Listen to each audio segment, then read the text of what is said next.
Good afternoon, YouTube people. Welcome to another exciting episode of As Farrar's DeLorean Turns. In today's episode, Farrar's coolant temp gauge. And a new plastic piece for his shift mechanism. Let me show you that right now. This is the plastic trim piece that covers up the innards of the shift mechanism. And as you can see, Farrar's is just slap dab wore out. It's split, it's broken, it's bent. And it's also got design flaws. This missing material here, that is cut out at the factory. The way this is designed, the chrome part of the shift mechanism here has got tabs welded to it down up inside the frame tunnel, and they go into the positive stops for the different gears. And so you got to get those welded tabs through this plastic trim piece, and it can't be like a slit, it's got to be an actual notch. And so at the factory, that's where they put the notch to get those welded tabs through. Well, the problem is, as soon as you remove that material, it's like cutting a girder on a bridge or something. I mean, you've ruined the structural integrity of this piece of plastic. The notch needs to be over here on this side. If you put the notch over here and leave this as solid plastic, on this here, see, this little notch here is the red. This lets the red indicator shine through that shows you what gear you're in. If you put the notch right there, there's about as much plastic right here as there is right here. And you end up with a much stronger plastic piece. So that's what I did on Farrar's.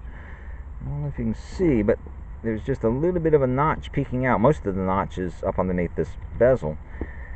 But, so this is solid plastic on this side. It's much, much stronger. And the other flaw, this piece here slides underneath the console.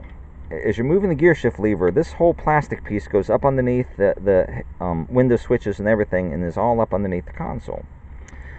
Well, when you're in park here, you're not actually underneath the console. And in the back here, all there is just a little slot. So this piece here has got to go through that slot to start sliding under the console. And Farrar's was going pop, pop, pop, pop. It wasn't going in the slot. Like you can see, it's all bent here from where it was hitting. It wasn't going in the slot. So what I did on his new one is it has a long tail, inch or two tail hanging off it. So right now, Farrar's little plastic piece is sitting kind of like this. It's already through that slot that's in the back. See, there's no, in the front, it's like a ramp. The plastic piece that's underneath this, the actual plastic superstructure, this piece in the front has a ramp. So it's a very smooth transition towards the AC bezel. And so there's no problem going forward. But in the back, there's no ramp. It's just a little slot. And so I made his new one long enough that it's through the slot even when you're in park. And now it moves very smoothly, this piece here, because it's already underneath the console. In the front, it's got to be short in the front, because you see that when you're in park, you're almost touching the AC bezel as it is. And the bracket that's behind there goes all the way down to the fiberglass. So in the front, I just used this as a template. And then in the back, I scooted it longer and made a longer tail. And so now he's got a trim piece that'll slide. But that's not what I wanted to show you. This is what I wanted to show you. That is Farrar's temporary coolant gauge. See, what happened with the factory gauge, the factory gauge here was not reading accurately at all.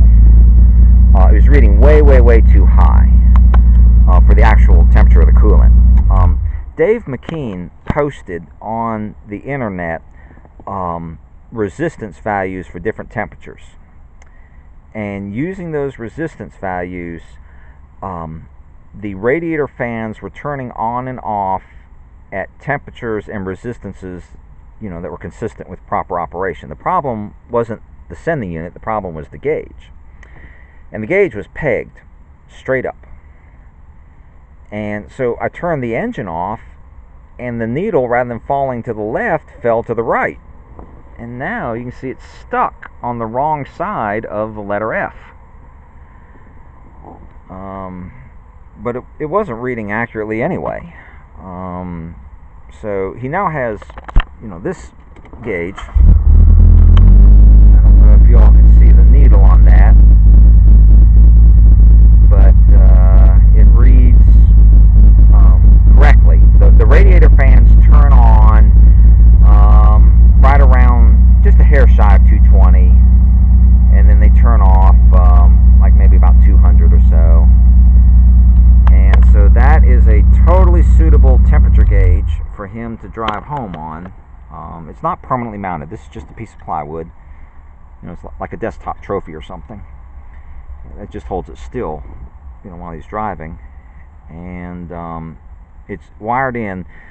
The radio was missing when the car came up here. I didn't take the radio out.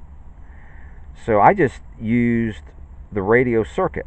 The gauge is powered by the same circuit that used to power the radio. I mean, it's got an inline fuse. It's grounded up underneath the dash. So the only wire I had to run to the back of the car was for the sender. Let me show you the sender here. This is the sender that goes with the JEGS gauge. It is got totally different resistance values from the factory sender. They're not interchangeable. This sender drives the JEGS gauge, and then the factory one is still back here. I don't know if y'all can see it back in here or not. It's actually a new one from Houston. When I was having problems with the gauge, I had bought a new sender to replace the one that I gave to Brandon Barber. I gave Brandon Barber a factory original one, and so that's a brand new one from Houston. But the resistance readings from it are totally consistent with normal operation. So that's not the problem. But it's in place, it's wired up, and the gauge that's in the car, this JEGS gauge, will be more than suitable to drive home on. That's a shift controller. The shift controller fits perfectly where the missing radio is. So second gear, third gear, second gear, first gear. It's a nice little place to put the shift controller. He's got a functioning fuel gauge now. Went up to the gas station and bought fuel. So all of his gauges work, with one exception. Shift controller works like a charm. And I even started putting his interior back together. And there's his parcel shelf area all put together. So what I think I'm going to do, I think I'm going to drive to Lumberton. And Lumberton's about 50 miles away. And if the car makes a success, it'll be about 100 miles round trip. And if the car makes a successful trip to and from Lumberton, then I think that we will be very close to considering this project perhaps finished. My portion of it, at least. So, watch this space.